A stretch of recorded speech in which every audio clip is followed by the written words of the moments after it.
Բարև ձեզ սիրելի հայրենակիցներ, ձեզ հետ է Էդվարդ Անտինյանը։ Ողջունում եմ ձեզ Համենայնության մայրաքաղաք Երևանից։ Այսօր մայիսի 28-ն է 2026 թվական։ Ասել մայիսի 28 անմիջապես հիշում ենք ոչ միայն որպես հանրապետության օր, որպես պաշտոնական տոն, որ նշվում է,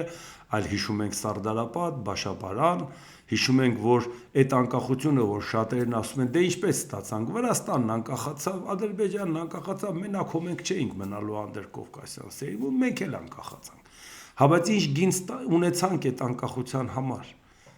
Ինչպես պայքարեցինք այդ անկախության համար։ Մարդիկ ուղակի կյանքի գնով, իրենց արյան գնով այդ անկախությունը պահել են։ Եվ դա մեզ համար դաս է։ Այո, մենք հարգանքի տուրք ենք մատուցում եւ Սարդարապատում եւ Բաշաբարանի հերոսամարտի հուշահամալիրի մոտ, բայց եւ միևնույն ժամանակ մենք ուզում ենք իմանալ, որ մեր բարդ տարածաշրջանում մեր ազգը պետք է լինի առաջին հերթին հենց ազգը համախմբված մարտունակ ազգ, որպեսի ունենանք մարտունակ բանակ, որովհետեւ այդ ազգի դաստիարակությամբ է ունենում բանակ։ Միլիարդավոր դոլարների զենք կունենաս, բայց կռվելու են, պատրաստ են պաշտպանել իրենց հայրենիքը։ Եվ այդ ցանկացած մեկը, ով մտածում է, որ Հայաստանի վրա կարող է հարձակվի, պետք է մտածի Հայաստանի հետ բարեկամությունն է ձեռնտու, թե թշնամությունը վնասակար։ Եթե ես պատերազմ սկսեմ, դրանից ինչ կշահեմ։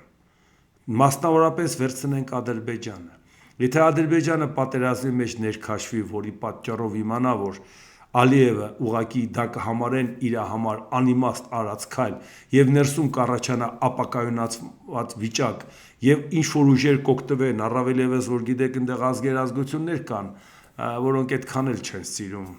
Ալիևին եւ շատերը մտածում են, որ ռազմական բլոկի անդամ չէ Ադրբեջանը եւ դարձրել է սուլթանական պետություն, հորից անցել է տղային, հետո նրանից էլ կանցնի նրա զավակին եւ այլ, բայց իրանք ցանկանում են լինի աշխարհիկ պետություն, ոտի կանգնեն եւ տապալեն այդ իշխանությունը, շատերն են դա ցանկանում։ Այսինքն Ալիևը եթե իմանա, որ ինչ որ պատերազմ սկսելով ինքը հաջողություն կունենա, դա իրեն կօգնի ցմահ լինել երկրի ղեկավար, բայց եթե ունենա անհաջողություն, կկորցնի աթոռը, իսկ իր ինչին է պետք կորցնի աթոռը Հայաստանից ինչ որ տարածք վերցնելու համար։ Դրա համար իրան պատերազմը պետք չի։ Ինքը ուզում է այն ինչ որ Հայաստանից կարող է ստանալ ճշմարտ ազդեցության տակ, ստանալ բանակցային սեղանին կամ ստանալ պայմանավորվածության արդյունքում։ Դրա համար հայ ժողովուրդը պետք է ցույց տա, որ ինքը լի է վճռականությամբ պաշտպանել իր երկրի անվտանգությունը։ Եվ առնվազն անլուրջ է ասել, որ խաղաղությունը պետք է լինի փոխշահավետ։ Կարելի է կարծել Ֆինլանդիան եւ Շվեդիան չէին ցանկանում փոխշահավետ խաղաղություն ունենալ, բայց ստիպված եղան տասնամյակների ընթացքում անկախ պետականություն ունենալով քեզոք անվտանգային մոտեցումներ ունենալով դառնալ ՆԱՏՕ-ի անդամ, ինչն էր նրանց ստիպում դառնալ լեգիտիմ թիրախ Ռուսաստանի համար, որովհետև ռազմական բլոկի անդամ չլինելը համարեցին ավելի վտանգավոր։ Եթե նրանք դա այդպես չհամարեին,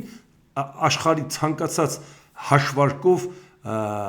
որպես սոցիալական պետություններ բարեկեցության մակարդակով հնգյակի ու տասնյակի մեջ մտնող երկրներ են տարբեր տարիների ընթացքում փոխվող։ Ուղղակի նրանց օրինակ են բերում որպես սոցիալական պետություններ։ Ինչը նրանց պետք է ստիպեր զինվել, ինչը նրանց պետք է ստիպեր համախառն ներքին արդյունքի 5%-ը ծախսել, որպեսզի զինվել Ռուսաստանի դեմ։ Նա, որ փոխշահավետ խաղաղությունը չի աշխատում։ Դա ուղղակի Հայաստանի իշխանությունների հորիդվածքն է, որպեսզի մարդկանց ասեն, տեսեք, եթե մեզ այդ առևտուր անեն, մեր պետությունը չեն ուզի։ Դա այնքան ծիծաղելի է, այնքան անլուրջ, որ շատ երկար չեմ ցանկանում դրա մասին խոսել, եւ հիմա մենք նայենք, որ այսօր անցավ շքերթը, ռազմական շքերթը Հանրապետության հրապարակում ականատես չենք եղել, ուղղակի նայել ենք, որ դա տեղի է ունեցել, ցույց են տվել զենքեր, զինատեսակներ, որոնք ձեռք են բերել աշխարհի տարբեր երկրներից, սեփական արտադրության եւ այլ։ Թե որքանով է դա արդյունավետ, դա մի հարց է, բայց երբ որ հնչում են կարծիքներ, որ վերջապես եկեք հանել ենք փողոց զենքը, բա ասում եք 8 միլիարդը ուր է, եկեք տեսեք 8 միլիարդը ինչի վրա ենք ծախսել,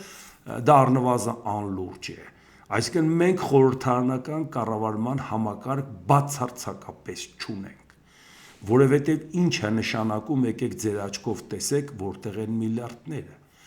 Ինչա մենք կարող ենք գալ տեսնել եւ այնտեղ էլ գնապիտակը կախած է, թե ինչ արժե այդ ապրանքը, հետո մենք կարողացանք ճշտել գործարանի հետ, թե իսկապես այդ գինն է, թե այդ գինը չէ, տրանսպորտային ծախսը ինչքան է եւ այլ, եւ հաթաթ 8 միլիարդը հաշվեցինք փողոցներում թափած։ Լուրջ եք ասում, բայց դա արդի մի կողմն է։ Հասարակությանը ցույց տվեցինք, ասենք այդ տեսեք ինչ են կարել, բայց ազգային ժողովի падգամավորը ժողովրդի հետ միասին ընդամենը վերջերս Նիկոլ Փաշինյանի հայտարարության ժամանակ իմացավ, որ 8 միլիարդի զենք են առել, այնե շատ արագ են առել, վարկով են առել, որովհետև ժամանակ չկար, շատ արագ պետք է առնեին։ Ազգային ժողովի падգամավորները դա լսեցին այնպես, ինչպես լսեցինք մենք, որ այդ զենքը առել են։ Հարգելիներս, ազգային ժողովի падգամավորը չի կարող տեղյակ չլինել, որ զենք են առել 8 միլիարդի,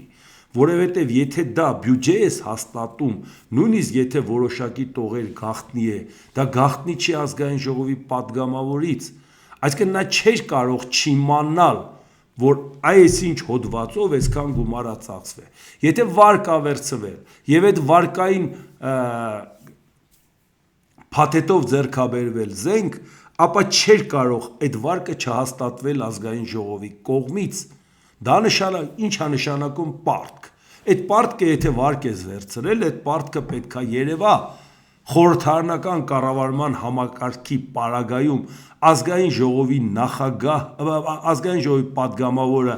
շարքային քաղաքացու նման է իմանում, որ ինչու հիմա էլ ասում է, բա այդ երբ են առել, բա որտեղ են առել, բա մենք չենք հաստատել, բա մենք այդ մասին տեղյակ չենք, ու սեն զարմացած իրար են նայում ժողովուրդ ջան, բա ուզում ենք խորհրդարան գան ուժեր, որոնց կռիվը նա չի, դու հողատու ես, դա էլ ասի չէ դու ես հողատու, դու թալանչի ես, չէ դու ես թալանչի, այ դու բանակը թալանեցիր, հիմա էլ դու ես բանակը թալանում, սա է ձեր ազգային ժողովը, ժողովուրդ ջան, մենք ուզում ենք գալ որակյալ մարդիկ, գան նստեն, վերցնեն թուղթ ու գրիչը եւ նայեն, ինչ ծախս է արվել, երբ է արվել եւ որքանով է դա արդյունավետ, եւ դա այդտեղ չոր թվեր ու փաստեր են։ Ես մասնագիտությամբ տնտեսագետ եմ, ինչպիսի ճոռոմ խոսքեր ուզում ասեք, պետքա թուղթը ցույց տաք։ Այդ ոնց այդ 8 միլիարդը ծախսվեց եւ ես որպես падգամավոր դրա մասին չիմացա, բա որտեղ մնաց մեր վերահսկողությունը։ Այսինքն դա նշանակում է, որ մեր երկիրը ոչ միայն սուպեր վարչապետական երկիր ենք դարձրել, դա նշանակում է, որ խորհրդարանում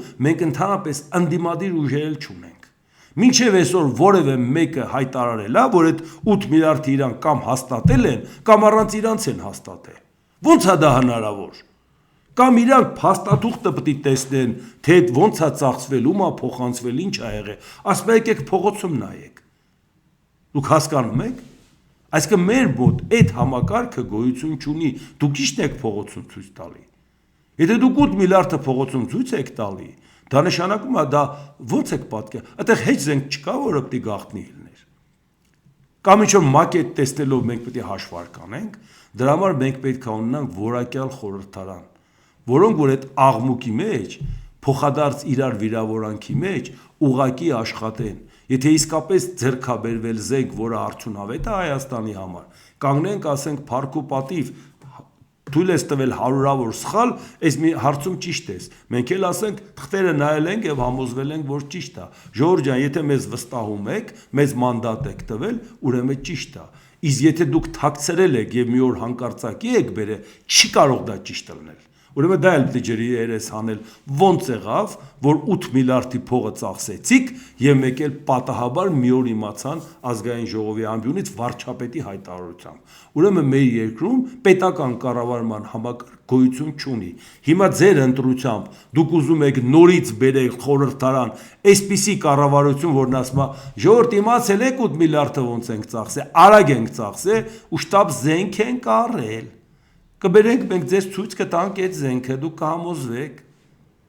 Եվ խորհրդարանում էլ ասեն, հա դե, կամ լավա կամ վատա։ Դուք ձեր տեղում չեք, եւ դրանք եւ նրանք։ Ուզում եք որակապես նոր խորհրդարան ունենալ։ Իսկ եթե կանգներ ասել 18 միլիարդի ենք առել, մեկը ոչ մի բան չէր կարող ասել, որտեղ ինքը տեղյակ չի դրանից։ 800 միլիոնի են կառել, էլի տեղյակ չի դրանից։ Այսպիսի խորհրդարան եք ուզում մի քանի օր հետո, ժողովուրդ ջան։ Այս մարդիկ են որպես ընդդիմություն հավակնում էլի գան խորհրդարան։ 5 տարում ինչ արեցին։ Փողոց դուրս եկան, խորհրդարան գնացին։ Ինչ արեցին, որ հիմա գան ասեն ժողովուրդ ջան, այս իշխանությունը վատն է, մենք ուզում ենք գանք նրա փոխարեն, որ իշխանությունը վատն է, մենք ձեզանից լավ գիտենք։ Բայց դուք ձեր տեղում եք։ Դուք եք այդ ուժը, որ պետք է նրան տուն ուղարկեք։ Դուք պետք է իրար ձեռքի բռնեք, իրար հետ տուն գնաք։ Ոչ թե մեկը ասի նա վատն է, նայել ասի նա է վատը։ Երկուսն էլ վատն եք։ Հերթական անգամ ասեմ, 21 թվականին ձեզ թվացել է Չարիքի փոքրագույնն եք ընտրել, բայց հիմա 5 տարվա մեջ Նիկոլ Փաշինյանը լավ մեծացել տեղը-տեղին Չարիք է դարձել։ Երկու Չարիքի մեծագույնի մեջ պետք է ընտրել բարիքը։ Իսկ դա մենք ձեզ պարզ ասում ենք։ Ընտրեք Հայաստանի շնորհապետական կուսակցությանը, որի նախագահն է Գուրգեն Սիմոնյանը, վարչապետի տեխնացու եւ քվեաթերթիկ համար 4։ Դան էլի կանադառնանք, եթե ժամանակ մնա ընտրությունների թեմային։ Հիմա նայենք էլի ընտրությունների թեմայով ինչ ունենք։ ԱՄՆ նախագահ Դոնալդ Թրամփը գրել է. Հայաստանի վարչապետ Նիկոլ Փաշինյանը իմ հրաշալի բարեկամը եւ առաջնորդը իր երկիրը դարձնում է ուժեղ, հարուստ եւ շատ անվտանգ։ Նիկոլը լիովին կիսում է իմ տեսլականը խաղաղության եւ բարգավաճության մասին Հայաստանի եւ ամբողջ հարավային Կովկասի տարածաշրջանի համար։ Մեր պետքարտուղար Մարկո Ռուբիոն այցելեց Հայաստան, որտեղ նա առաջ մղեց մի քանի կարևոր գործարքներ մեր երկու երկրների համար։ Շուտով ԱՄՆ-ը եւ Հայաստանը միասին հիմք կդնեն թրիփի համար, որը կվերափոխի հարավային Կովկասը եւ կօգնի մեր հրաշալի ամերիկյան էներգետիկ ընկերություններին մուտք ունենալ կենտրոնական Ասիայից մինչև ԱՄՆ։ Այս պատճառներով Նիկոլն ունի իմ լիակատար աջակցությունը հունիսի 26-ի 2026 թվականի հունիսի 7-ին վերընտրվելու համար։ Նիկոլի օգնությամբ մենք Միացյալ Նահանգները, Հայաստանը, Հարավային Կովկասը եւ Կենտրոնական Ասիան կհասցնենք ավելի մեծ բարձունքների, քան երբևէ։ Ինչ է իմ գնահատականը սրան։ Եթե Ամերիկայի Միացյալ Նահանգները Հայաստանին այսպես պինդ տիրություն անեին, դա կարելի էր համարել ոչ թե հաճելի, այլ երջանկություն։ Բայց սա ոչինչ է այս հայտարարությունը, որովհետև Դոնալդ Թրամփը եթե մեկին սատարում է, նա ուղղակի չի ընտրվում։ Հարցը նա չի, որ Նիկոլ Փաշինյանը ընտրվի կամ չընտրվի, դա դնենք մի կողմ։ Հարցը նա է, որ մենք ասում ենք, որ Ռուսաստանից միջամտում են մեր ընտրություններին, բայց չգիտես ինչու դա իրան թույլ է տալիս Էմանուել Մակրոնը։ Այդ մասին էլ ենք խոսել։ Մենք Հայաստանի եւ Ֆրանսիայի հարաբերությունները շատ բարձր ենք գնահատում։ Եթե Ֆրանսիայի նախագահը Հայաստանի մասին խոսեր, մենք միայն բարձր կգնահատեինք, բայց Ֆրանսիայի նախագահը ուղղակիորեն պաշտպանեց Նիկոլ Փաշինյանի, իսկ Ֆրանսիայի նախագահը գնացող նախագահ եկող տարի, բացի դրանից Ֆրանսիայի նախագահի վարկանիշ շատ ցածր է իր երկրում։ Փառք ու պատիվ իրեն շատ լուրջ միջազգային հարցերում քայլեր է արել, նույնիսկ երկում չունենալով այդ վստահությունը, նույնիսկ ստորին պալատում ընտրությունների ժամանակ ձախողվելու պարագայում, չնայած ինչ որ չափով կարգավորվեց երկրորդ փուլում, բայց այնուամենայնիվ, եթե ինքը այդքան ցածր վարկանիշով գնացող նախագահ ուղղակիորեն աջակցում է գործող վարչապետին, դրանով հարվածի տակ է դնում ու կասկածի տակ հայ-ֆրանսիական հարաբերությունները, որովհետև Մակրոնի դեմ կամ Մակրոնի ուժի դեմ պայքարողը, որը եկող տարի գալու է իշխանության, հակապատկերն է լինելու։ Այդ հակապատկերի դեմ Մակրոնին են քննադատելու, SSR-ը, տնտեսական քաղաքականությունը ձախողել է եւ այլ։ Այդ ամբողջը դե թվարկեն չէ որ գան իշխանության։ Այդ ամբողջը թվարկելու ժամանակ մեզ էլ է վերաբերվելու, որ մենք Մակրոնի ընկերն էինք, բայց մենք Ֆրանսիայի ընկերն էինք, Մակրոնի ընկերը չէինք։ Նույնը հիմա Դոնալդ Թրամփը, իսկ Դոնալդ Թրամփի վարկանիշը տենց գագաթնակետի հասած է, Դոնալդ Թրամփը գնացող մարդ է, Դոնալդ Թրամփը ինստիտուցիոնալ նախագահ չի, ինստիտուցիոնալ հանրապետականների նախագահ չի, նա կադրային քաղաքական գործիչ չի,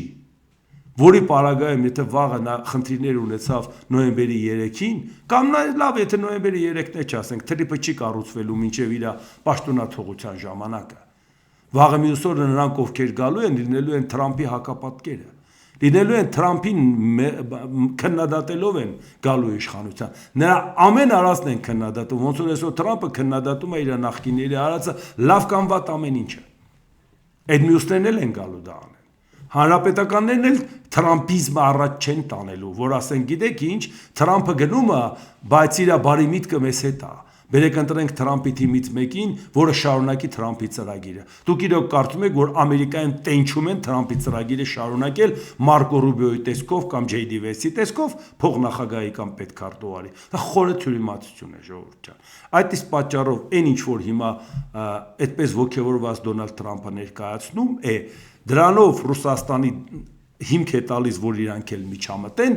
բայց եթե Ռուսաստանը միջամտում է, մենք պետք է ասենք, հարգելի Դոնալդ Տրամփ, բա որ տես լավ աջակցում ես, դե աջակցի, մենք հիմա խնդիր ունենք։ Ռուսաստանը սանկցիաներ է կիրառում մեր դեմ, մենք էլ ասում ենք, հեչել չկիրառես, մենք էլ մեր քայլերը կանենք, հիմա ուզում ենք քայլ անենք, մենք կարող ենք մեր ապրանքները Ամերիկա վաճառել։ Ամերիկան պատրաստում է մեր ապրանքները երրորդ երկրներին տալ, մենակ թե մեր վրա ապրանքը չմնա։ Մեր ուղիները կարգավորում է, որ մենք կարողանանք այդ ապրանքը հանենք, մինչև թրիփը կառուցվելը։ Մենք սովամա ենք ելնելու, չէ։ Իսկ մենք ասում ենք, պետք է ռուսական շանտաժի տակ չապրենք։ Եթե Ռուսաստանը մեր հետ այդպես է խոսում, մենք պետք է իր տեղը ցույց տանք, ինչքան ուզում է ինքը մեզանից ուժեղ ու հզոր լինի, բա ումով ենք ցույց տալու։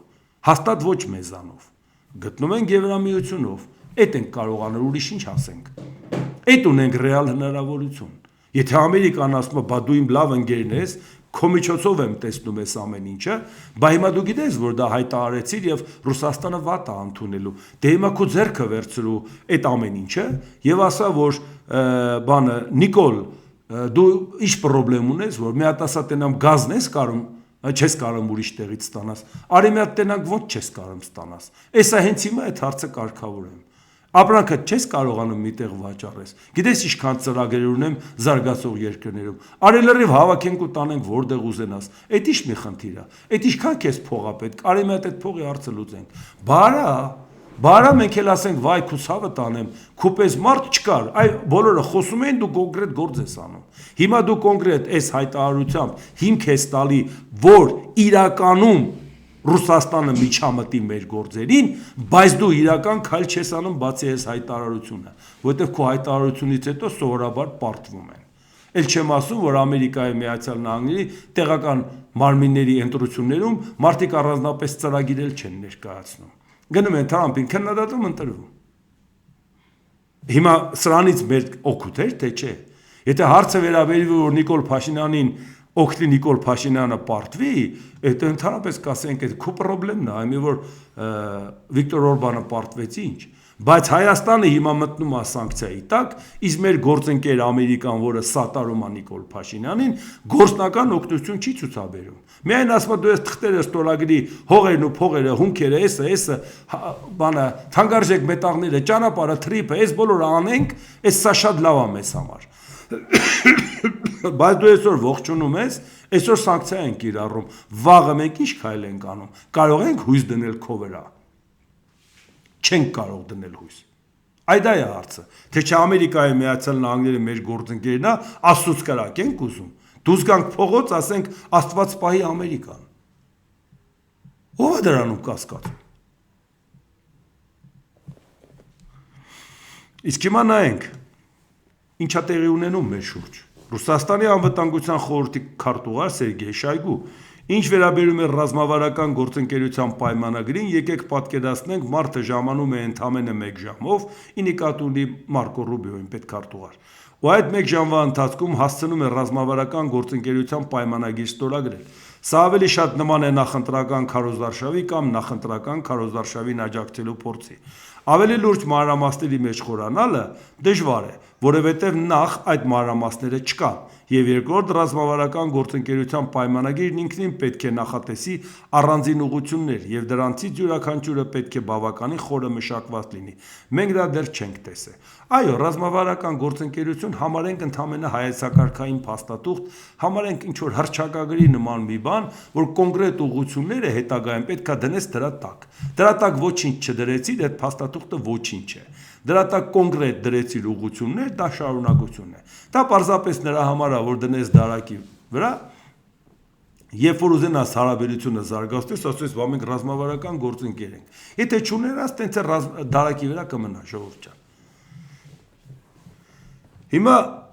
Այս է Ռուսաստանից հնչում։ Հիմա Ռուսաստանի Դաշնության արտգործնախարարության պաշտոնական ներկայացուցիչ Մարիա Զախարովա։ Ռուսաստանը մտահոգված է ՆԱՏՕ-ի եւ Եվրոպական միության հետ մերձեցման Հայաստանի կուրսով, որը վերածվում է ագրեսիվ բլոկի։ Մեզ չի կարող չմտահոգել Եվրատլանտյան հանրության հետ մերձեցման հայկական ղեկավարության կուրսը, որի հիմնական քաղաքական գիծը սրված է հենց Մոսկվայի դեմ։ Նույն Եվրոպական միությունը տնտեսական միավորումից տրանսֆորմացվում է ագրեսիվ միլիտարիստական բլոկի։ Նկատվում է նրա փաստացի սերտաճումը ՆԱՏՕ-ի հետ։ Վայ ինչքան ուրախ ենք, որ Մարիա Զախարովան այդ մասին ասեց, որ Եվրամիությունը այլևս վերածվում է ռազմական բլոկի։ Բա այդ ենք ասում, բա մեռանք ասելով, բավական է մենք հայտ ներկայացնենք Եվրամիությանը անդամակցության համար, մենք դրան զուգահեռաբար դնելու ենք սեղանին, որ ասենք Ռուսաստանից ունենալու ենք այսպիսի ճնշումներ, օգնեք մեզ մեր ապրանքների արտահանման հարցում եւ երկրորդ օգնեք մեզ անվտանգության հարցում, մանավանդ դուք ինքներդ եք հիմա ցանկանում ձեր անվտանգության ներողություն, հարցը լուծել։ Դա այնքան ակնհայտ է, որ այսինքն երբ որ ասում ենք Հայաստանի անվտանգությունը ՆԱՏՕ, ես վերջի շրջանում ասում եմ պայմանականորեն ՆԱՏՕ։ 2004-ին ասել եմ կատեգորիկ իմպերատիվ ՆԱՏՕ։ Հիմա ասում եմ պայմանականորեն, ասենք ՆԱՏՕ, բայց լավ հասկանում ենք, որ ՆԱՏՕ-ի միջև էլ հարցերը առաջանում Ամերիկայի Միացյալ Նահանգներ, Եվրամիության ՆԱՏՕ-ի անդամ երկրների միջև եւ նրանք ցանկանում են իրենց անվտանգությունը ավելի ճկուն համակարգով լուծել։ Իսկ մեր գործն էլ են հեշտացնում։ Մենք դիմում ենք Եվրամիությանը, լուծում ենք նաեւ անվտանգային խնդիր։ Այդ բանը արդեն Զախարովան էլ է հասկացել եւ դրա մեջ վտանգ է տեսնում, չգիտես ինչի մերոնք հնարավորություն չեն տեսնում։ Եթե Ռուսաստանը վտանգ է տեսնում, ուրեմն մենք դե հնարավորություն տեսնենք դրա մեջ, չէ՞։ Բան չէ ինքը խառնվել իրար։ Բայց չգիտես ինչի մեր մոտ այդ հնարավորությունը չեն տեսնում։ Մարիա Զախարովա անձեն աչքով էլ տեսանելի է, որ Մոսկվայի հետ հարաբերություններն ընկալվում են որպես մարտավարական գործիք դեպի եվրոպական ուղի վերակողմնորոշման ֆինանսական ապահովման համար։ Այսինքն Հայաստանի իշխանությանը մեղադրում են, որ դու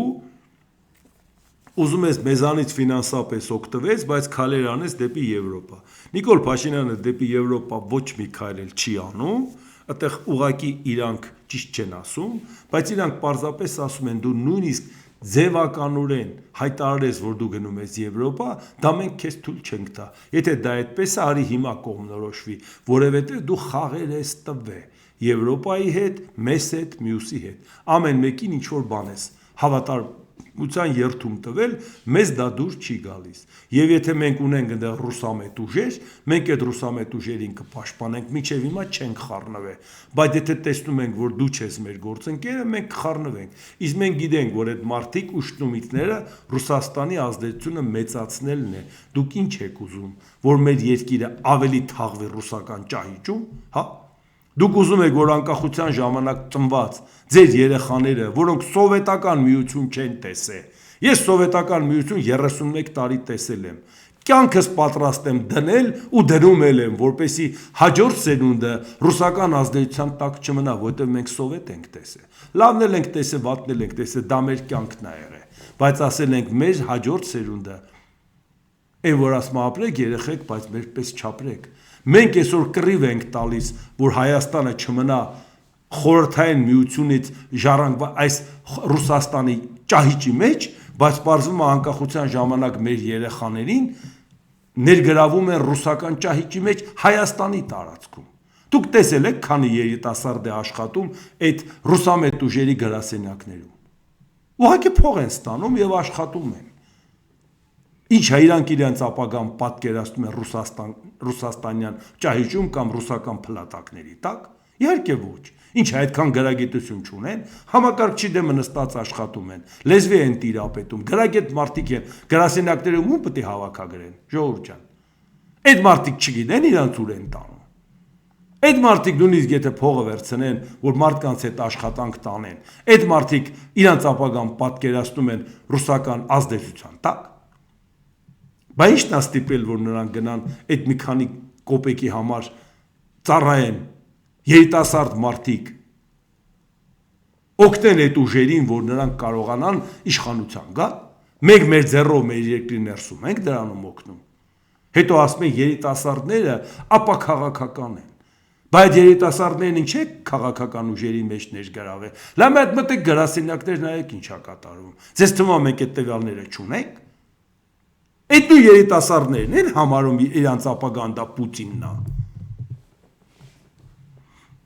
Դրա համար այս ամեն ինչը ցույց է տալիս, որ մենք ճիշտ ճանապարհի վրա ենք։ Եթե մեզ այսպես շանտաժ են անում, որ նույնիսկ հայտարարության մակարդակով Եվրոպայի եթե անեք, մենք ձեզ կճնշենք, պետք է ասենք, դե որ այդպես է, հարգելի եվրոպական գործընկերներ, մեզ փաստի առաջ են արդեն կանգնեցրել, դուք էլ եք կանգնեցրել, դուք որոշում եք կայացրել, ասել եք գրկաբաց ձեզ սպասում ենք։ Մենք էլ ձեզ հավատացել ենք։ Նիկոլ Փաշինյանը խաղեր է տվել, բայց մենք ո հավատացել ենք։ Ես որ 22 տարի է այդ մասին խոսում եմ, ես դրա պատճառով միայն տուժել եմ, ոչ մի գրանտ էլ չեմ ստացել, ես գաղափարական մարդ եմ, ժողովուրդ ջան, եթե մեկը կգտնի մի հատ գրանտային ծրագիր, որը Եվրոպայից ստացել եմ, որ ասեմ Հայաստանը ապագան Եվրամիությունն է, թող բերեն բցնեն աչքս, եւ հրապարակեն, եւ մարդիկ թող տեսնեն ու ասեն, բայց դու էիր խոսում, չէ ժողովուրդ ջան, ես դրա համար միայն տուժել եմ, բայց գաղափարական մարդ լինելով համարում եմ, որ դա ճիշտ է։ Հիմա կգնանք կասենք հարգելի Եվրոպա, ասել ես գրկաբաց ընդունում ես, մենք էլ լուրջ ենք վերաբերվել։ Դե հիմա օգնի, մեր վրա ճնշում են սկսել։ Ռուսաստանի Դաշնության նախագահի օգնական Յուրի Ուշակով Եվրասիական տնտեսական միությանը Հայաստանի մասնակցության թեմատիկան կքննարկվի միավորման գագաթնաժողովում, որը տեղի կունենա մայիսի 29-ին Աստանայում, այսինքն վաղը։ Վաղը տեղի կունենա Եվրասիական տնտեսական բարձրագույն խորհրդի նիստը եւ կարծում եմ, որ այդ հարցն այս կամ այն չափով կքննարկվի, ասել է Ուշակովը։ Դուք ուշադրություն դարձնում եք օրվա մեջ քանի հայտարարություն արվում Հայաստանի հասցեին։ Կարող ենք ասել, դե լավ, մեզ հետաքրքիր է ինչ են անում։ Ո՞նց հետաքրքիր չէ, մեր երկրի դեմ են անում։ Ռոսսելխոզնadzորը 2026 թվականի մայիսի 30-ից, այսինքն 2 օր հետո, ժամանակավոր սահմանափակումներ է մտցնում Հայաստանից ծագող եւ առաքվող թարմ լոլիկի, վարունգի, պղպեղի, կանաչեղենի եւ ելակի ներկրման վրա, մինչեւ առաքվող արտադրանքի անվտանգության ապահովման համապատասխան ալգորիթմի մշակումը։ Որոշումը կայացվել է Ռուսաստան հայկական մրգի եւ բանջարեղենի մատակարարումների ժամանակ խախտումների հաճախակի դեպքերի կապակցությամբ եւ բուսասանիտարական բարեկեցության ապահովման նպատակով։ Ստեղծված իրավիճակը վտանգ է ներկայացնում երկրի տարածքի բուսասանիտարական վիճակի համար։ Բացի այդ, Հայաստանի իրավասու գերատեսչության կողմից համապատասխան միջոցներ չեն ձեռնարկվել նախկինում հայտնաբերված խախտումների ուղղությամբ։ Հիմա ինչ է սա մեզ ասում։ Ասում են Ռուսաստանը Հայաստանին ճնշում է։ Շատ լավ։ Այսինքն դուք ուզում եք ասել, որ մեր ապրանքը որակով է, նրանք փաստաթուղթ են ուղարկել Հայաստանի համապատասխան ծառայություններին։ Հայաստանի համապատասխան ծառայությունները պարզել են, որ ռուսները սուտ են խոսում, բան չի ծպտունները դուրս չի գալի։ Եթե մեր ապրանքը որակով է, Ռուսաստանը քաղաքական որոշում է կայացնել, բա մենք ինչ գործ ունենք այդ համակարգում, որը ցանկացած պահի կարա քաղաքական որոշում կայացնի տնտեսական գործարքի հետ կապված։ Երկրորդ, եթե մեր ապրանքը իսկապես անորակ է, որ նույնիսկ արժանի չի ռուսական շուկային, ժողովուրդ, բայց ինչով եք ուզում մեր երկիրն առաջ տանել։ Բաս մենք գնանք Եվրոպայի հետ ճանապարհային քարտեզ կազմենք, եվրոպական ստանդարտի ապրանք արտադրենք։ Մինչև այդ ստանդարտին հասնելն էլ փորձենք այդ հարցերը լուծել Եվրոպայի աջակցությամբ ուրիշ ծրագրերի մեջ լինենք։ Այսինքն մենք ապրանք ենք արտադրում, որը նույնիսկ Ռուսաստանի համար է անորակ, բա մեզ ասում եք, ժողովուրդ ջան, բերեք Ռուսաստանի հետ լավ լինենք, որպեսզի ռուսական շուկայից օգտվենք։ Եվ ուշադրություն, այն ապրանքը, որ Ռուսաստանի համար վատն է, Հայաստանից դա գնացող ամենալավ ապրանքն է։ Բա մենք ինչ ենք ուտում Հայաստանում, ժողովուրդ։ Դուք չգիտեք, որ մեջտերի լավն են դնում ֆուրերն ուղարկում Ռուսաստան։ Տեղյակ չեք։ Որովհետև նրանք կարող է չընդունեն։ Ու հարցն այն չի, որ մենակ նրանց Ռոսսելխոզնadzորը չընդունի։ Նրանց համապատասխան առևտրային կենտրոններն էլ, որոնք որ համակարգեր ունեն, խանութների ցանց ունեն, նրանք ուղղակի այդ ապրանքը չեն ընդունի, եթե որակը չհամապատասխանի։ Այսինքն լավագույն ապրանքը ուղարկում եք Ռուսաստան, որը անորակ է։ Եթե անորակ չի, բայց իրանք ասում են անորակ է, բան չի ձեն չեք անում։ Եթե անորակ է, բա մենք ինչ ենք ուտում։ Կամ այդ ստանդարտի ապրանքով ենք ուզում Հայաստանը զարգանա, ապագա ունենա, Բայց դա չի, որ մենք հիմա ահազանգը հնչեցնում են, որ մենք մտածենք, որ պետք է ժամ առաջ դուրս գանք եվրոպական շուկա, ժամ առաջ մտածենք այդ ստանդարտների մասին, որովհետև էս է մեր վիճակը, որ անգամ ռուսական շուկայի համար մենք անորակ ապրանք ենք արտադրում։ Ռուսաստանի արտգործնախարար Սերգեյ Լավրով: Ես չեմ կարող մեկնաբանել Հայաստանի ղեկավարի հայտարարությունները, եթե նա կարծում է, որ այն հարստանալու է, թող ապահովի։ Գառնի քաղաքում կայացած նախընտրական քարոզարշավի ժամանակ Փաշինյանը հայտարարել էր, որ երկրին չեն վախեցնում հումքի բարձր գները Ռուսաստանի հետ կապերի վատթարացման դեպքում, քանի որ հանրապետությունը պլանավորում է հարստանալ։ Ինչպես է պլանավորում հարստանալ։ Ասա այն գործընկերը, որի հետ մենք գործակցության պարագայում կարող ենք հարստանալ։ Իհարկե, կարող է նավթի գինն էլ բարձրանա, գազի գինն էլ բարձրանա, բայց մենք կարողանանք վճարենք, որովհետև ունենանք գնողունակ պահանջարկ, բարձր պահանջարկ։ Եթե մենք եվրոպական ստանդարտի երկիր լինենք, նրանց մոտ գները բարձր է, բայց աշխատավարձները բարձր։ Եվ դա ընդհանրապես իրանք չի հետաքրքրում։ Ու բացի դրանից մարդիկ ռեալ հաշվարկում են, թե այսքան քո եկամուտներն ակամ աշխատավարձը, որ մասն է ծախսում կոմունալ վճարների վրա, որ մասն է ծախսում սննդամթերքի վրա, այսինքն սպառողական զամբյուղ, կենսապահովման զամբյուղ եւ այլ, որ տոկոսն է դա։ Եվ դրանով չափում են նաև քո բարեկեցությունը, քո անվանական աշխատավարձը կամ ռեալ աշխատավարձը։ Այո, բայց որ գործընկերության հետ ես հարստանալու։ Ամերիկայի, հա, ունես տենց ծրագիր հիմա, այսօր։ Եվրոպայի, այսօր։ Չէ, էուքայլ էլ չես անում։ Ճեպազորույցի ժամանակ Նիկոլ Փաշինյանն ասել է. ես Ռուսաստանի նախագահի ու Ռուսաստանի կառավարության ղեկավարի հետ ունեմ վստահելի հարաբերություններ եւ առաջին անգամ չէ, որ հարցեր են ծագում, որոնք պարզաբանման կարիք ունեն։ Նախկինում էլ ասել եմ, որ Հայաստան-Ռուսաստան հարաբերությունները տրանսֆորմացիայի փուլում են եւ ես դա դրական տրանսֆորմացիա եմ համարում։ Երեկվա հանրահավաքներում նաև դրան եմ արձագանքել, ասելով, որ Հայաստանը այլևս այն երկիրը չէ, որ պլեճի կամ ծիպուլի հույսին է։ Դե իր օրինակները գիտեք, ժողովուրդ ջան, ինչ մակարդակի պետք է լինի։ Մարդը, որ կանգնում ասում է գյազարուտողին պետք է ընտրի, այսինքն ժողովուրդ ջան, ես ձեր նման եմ, էլի գյազարուտող եմ, պերաշկի ուտող եմ։ Մենք ուզում ենք, որ երկիրը բարեկեցիկ երկիր լինի, ժողովրդավար ու անվտանգ։ Եվ ուզում ենք, որ դու չասես, որ դու 8 տարվա վարչապետ ես ու այդ ներքևի մարդկանց, որովհետեւ դու դա տենց ես վերագրում գյազարուտողներն ովքեր են։ Դու նրանց ընկերն ես, իրանք քեզ կանտրեն։ Մենք կարծում ենք, որ դու պետք է մտածես 8 տարվա մեջ երկիրը ոնց առաջ տանես։ Այլ դու դեռ մտածում ես, ես եմ ձեր ծոցից դուրս եկած, հիմա կվերադառնամ ձեր ծոցը։ Ինչ եք ուզում, քուչեքում ուտեմ, որ դուք ինձ համարեք ձեր ընկերը։ Իսկ մենք ուզում ենք, որ իշխանության գա լավից լավը, որը լինի արդար կառավարիչ, որը լինի արդյունավետ կառավարիչ։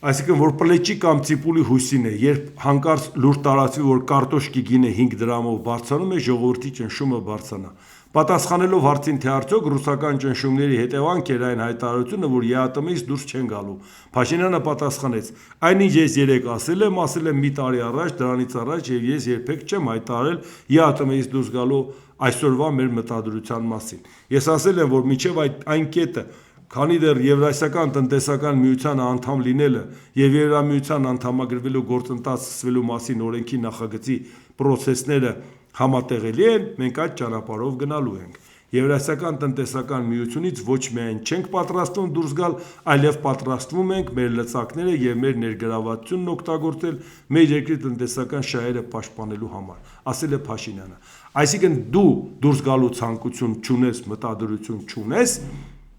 քո դեմ սանկցիա են կիրառում, բայց դու ասելով, որ մտադրություն չունես, ցանկություն չունես, դու դառնում ես ամենախոցելին ու անպաշտպանը, որովհետև նրանք քեզանից նեղանում են սանկցիա են կիրառում, բայց դու նրա ուղղությամբ ընդառաջ քայլ չես անում, որովհետև նրա սանկցիաները պետք է վերցնեիր, գնայիր նստեիր Եվրոպայի եւ Ամերիկայի հետ, ասել ժողովուրդ ջան, ես եմ ձեր գործընկերը, ես եմ ձեզ հետ փաստաթուղթ ստորագրում, բայց ինչպես տեսնում եք Ռուսաստանը ճնշում է։ Ինչի է ընդունակ Ռուսաստանը, դուք ինձանից լավ գիտեք։ Ինչ եք ուզում, ես փոքր պետություն եմ, ո՞նց եմ գոյատևելու, եթե չլինի ձեր աջակցությունը։ Բայց նրանց ասում ես ձեր հետ չեմ։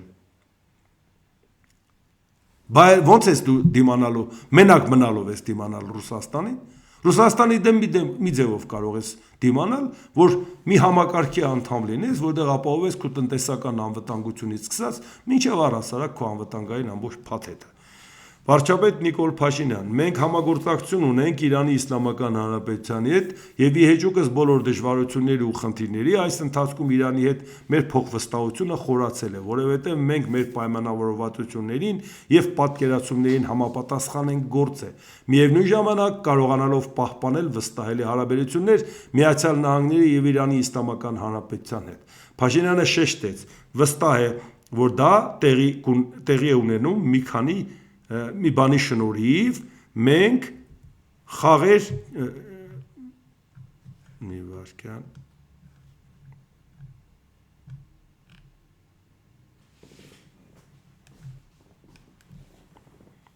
շնորհիվ մենք խաղեր չենք խաղում մեր գործընկերների հետ եւ ուղիղ ու անկեղծ մեր դիրքորոշումները ներկայացնում ենք եւ շնորհակալ ենք նրանց, որ ըմբռնվում են մոտենում։ Դուք ուզում եք ասեք, որ մենք պետք է հավատանք, որ Նիկոլ Փաշինյանն հաջողվում է խաղեր չխաղալ Ամերիկայի եւ Իրանի միջեւ, երբ որ Ամերիկան ու Իրանը այսօր իրար նորից հարվածել են, խաղաղության փաստաթուղթ են քննարկում, Ամերիկան հարվածել է գիշերը, պատասխանը այսօր տվել է Իրանը։ Ոնց ես խաղեր չես խաղում ու կարողանում ես այդ հարցը կարգավորես։ Նիկոլ Փաշինյան, այսօր Հայաստանը կենսականորեն պետք է թե արևելքին, թե արևմուտքին, թե հարավին, թե հյուսիսին եւ Հայաստանին նրանք պետք է լավագույն առաջարկն անեն, իսկ հայ ժողովուրդը կկատարի իր ընտրությունը։ Մենք այլևս կոնֆլիկտի փակուղի չենք, մենք խաղաղության խաչմերուկ ենք։ Սպառնալից ակնարկներ անելով սխալ եք վարվում։ Հայաստանը այլևս միլիարդատերների եւ տրիլիոնների երկիր է։ Սա այլևս թալանված երկիր չէ, նշել է Փաշինյանը։ Ես ճիշտ հասկացա, այդ գազարոտողների ձայներով ես ուզում տրիլիոնատեր երկրներ ելնել եւ հարուստներին է կամերը կոխելով։ Այն որ եթե նրանք խախտում այլ են կոխե են, այնպես կոխե մենք իմանանք։ 8 տարվա մեջ կարող էր վաղուց դա անել։ Այլ ոչ թե կանգնես եւ վարչապետի ոչ հարիր ձևով խոսես որևէ մեկի մասին, ենթադրեք ինքն էլ իրան թույլ չի տվել, ասենք նորմալ արտահայտվել, համարում եմ Գագիկ Ծառուկյանի ասածը, հիմա էլ ասում ես քեզ 10 տարով կոխելու եմ կամերը ու հաստատ այնտեղ որցը ալնելու, այսինքն ինչ է բանա հայտարարում, որ քեզ գցելու են կամերը, մի հատ է տղամարդ են գցելու, որ քո հարցերը լուծի, սա վարչապետի լեքսիկոն, այ ժողովուրդ ջան։ Այս քուչի լեքսիկոնը ոնց կարելի է բարձրացնել, անունն էլ դնել նախընտրական պայքար, չէ՞ մի չէ։ Այս խելքով ու մակարդակով որ գաս, ասածը տիկատար ես ածելու, չէ՞։ Այն այլ ասել էր կոխելու եմ առյուծի վանդակը, որց առյուծի։ Այս մակարդակով եք ուզում իշխանության գալ, ժողովուրդ ջան։ Այսինքն նա որց առյուծի վանդակն է կոխելու, որ Նիկոլ Փաշինյանը հարցերը որց առյուծը լուծի, Նիկոլ Փաշինյանն էլ ասում է քեզ կոխելու եմ բանտի վանդակը, որ հատ տղամարդ ուղարկեմ, որ քո հարցերը լուծի։ Մենք ինչ ենք անում, ժողովուրդ ջան։ Այս ձևի եք ուզում ընտրության գնանք։ Դրա համար, հարգելիներս, մենք էլ ասում ենք, եթե որևէ մեկը ուզում է իմանալ ժողովրդի վերաբերմունքը, թող որևէ մեկը հետներս գա մի քանի մետր հետ քայլի։ Այսինքն քանի մարդ է մոտենում եւ հիացած է ու ոգևորված Գուրգեն Սիմոնյանի հետ կապված, որ ասում է մենք ձեզ ենք ուզում ընտրենք, մենք ձեզ պետք է ընտրենք եւ սովորական մարդ մոտեցավ այսօր ասում է գիտակից մարդիկ ձեզ են ընտրելու, ով էլ ձեզ ուրիշ բան ասի չհավատակ, եթե մեկից վախեցած կկանգնենք ասեն իշխանությանն ենք ընտրելու կամ մեկ ուրիշին ենք ընտրելու չհավատակ։ Եթե որևէ հեռախոսազանգով սոցիոլոգիական հարցում վախենում են համարը ֆիքսեն, որ ասեն իշխանությանը չենք ընտրելու, այդ թվերին էլ չհավատակ։ Մենք ասում մարդկանց հետ շփվում ենք, ու դա չի ասել մի հոգի, 2 հոգի, 5 հոգի կամ 10 հոգի։ Ով ուզում է համոզվի, թող գա լսի, որտեվ այդ մարդիկ մենք ոչ փող ենք բաժանում, ոչ էլ վարչական ռեսուրս ունենք, որ մեզ սիրաշահեն, հաճոյանան մեզ համար, կամ խաբեն, ինչ ունեն խաբելու։ Մենք ուզում ենք, այո, մարդիկ դրա կարիքը ունեն։ Այս քուչի մակարդակի բանավեճով եք ուզում հարց լուծեք, կամ մեկն ասում է ես ԵԱՏՄ-ից դուրս չեմ գա, ես եմ Ռուսաստանի գործընկերը, բայց պետք է ինձ հետ հաշվի նստեք իմ ուզածով լինի, նա էլ ասում է չէ, Ռուսաստանի հետ լավ լինենք, տեսնում եք Ռուսաստանը սանկցիա է կիրառում։ Էս եք ուզում Հայաստանի համար։ Հիմա դուք չեք տեսնում, որ երկիրը տանում են բախման։ Մարդկանց հետ խոսում եմ, ներվայնանում են որոշ մարդիկ, որոնք ծախված են, Ներվայնանում են, ասում են ինչ եք ուզում ասեք, ուզում եք ասեք մենակ Գուրգեն Սիմոնյանը կարա բախումը քաղաքացիական կանխի, ասում եմ այո, մենակ ինքը կարող է քաղաքացիական բախումը կանխի, որովհետև ի սկզբանե ազնվորեն կանգնել է եւ ասել է ոչ նրան ենք միանալու, ոչ նրա հետ ենք խաղեր տալու, ոչ նրա դուք եք հուզված, քանի որ դուք եք վարձկանները կամ այս թևի կամ այն թևի մեղադրում եք, ասում եք գիտես դրա խաղերն է խաղում, նրա խաղերն է խաղում, որովհետև ձեզ պետքա բախում, ձեզ պետքա պատերազմ, ձեզ պետքա քաղաքացիական պատերազմ, որտեղ ձեզ դրա համար են վճարում։ Իսկ ում եք տանելու քաղաքացիական բախման։ Այն շարքային մարդկանց, որոնց մի քանի հազար դրամ եք տվել։ Մենք գաղափարական մարդիկ ենք, եթե այդ բախումից դուրս ենք ել, ոչինչ, հանուն մեր հայրենիքի հաստատ դա արդարացված կլինի։ Բա մի քանի հազար դրամի համար տանում եք զոհեք այդ մարդկանց։ Ինչ եք անում, ձեր արածն ինչ է։ Երկրորդ մարտի մեկ եք անում։ Դուք չեք լսում ես բառապաշարն ու լեքսիկոնը, ու չեք լսում ոնց են դրսի ուժերը խառնվել մեր քաղաքականությանը, դուք չեք տեսնում, որ պայթուն է նախատեսում եւ ներսում էլ պարարտ հող կա։ Դուք չգիտեք պատերազմի ժամանակ ինչքան զենք է Հայաստան եկել չվերահսկվող։ Պատերազմի զենք բերել ինչ մի բարդ բան է։ Ամեն օր զենք են գտնում։ Չգիտեք, որ արուն թափելու ունակ են երկու կողմներ։ Արունից իրանք արփում են, դուք չգիտեք դրա մասին, ես ում եք տանում բախման, խաղաղության սրտիկը ցույց եք տալիս, հայերին տանում բախման, վայ չէ ժողովուրդ ջան, խաղաղություն ենք բերել, ադրբեջանցին մեր եղբայրն է, այ մարդ ադրբեջանցու հետ դե ոնց կարելի է կռվել, ինչ եք խոսում, չէ ժողովուրդ ջան, հայը հայի հետ պետք է կռվի, ինչի՞ պիտի ադրբեջանցու հետ կռվի, ինչի՞ պիտի Թուրքիայի հետ կռվի, մոռացեք ձեր անցյալի պատմությունները, կռվեք իրար հետ, հա, լուրջ եք ասում։ Այո, մեկ անգամ եւս ասում եմ, դաշտը բաժանված է հստակ ձևով, իշխանություն, իշխանությանը սատարող ուժեր, որոնք մտնեն խորհրդարան, ձայն են տալու Նիկոլ Փաշինյանին եւ ապահովեն երկրորդ մարտի 1-ը։ Լեգիտիմացնեն մարտի 1 անելը, նախկին անգամ ասեցի Արտուր Բաղդասարյանը դա արեց, չէ՞։ Մյուս թևը ասում են, որ մենք Սամվել Կարապետյանին նախկին չենք համարում, բնական է, եթե անցնենք ձայնը պակասի, տալու ենք Սամվել Կարապետյանին։ Ժողովրդին հանեն փողոց, տանեն բախման։ Ամսի 7-ին բոլորը գնալու են ընտրության, 1,200,000 մոտարապես մարդ, պայմանականորեն ասենք 1-ից 1.5 միլիոն, պայմանականորեն եմ ասում։ Այդքան մարդը այդ օրը գնում է, ոգևորված ուզում է իր ձայներին տեր կանգնի փողոցում, օգնում են, հանում են փողոց։ Էդ եք ուզում ժողովուրդ ջան։ Մի ձև կա։ Ոչ մեկը չհաղթի առաջի փուլով։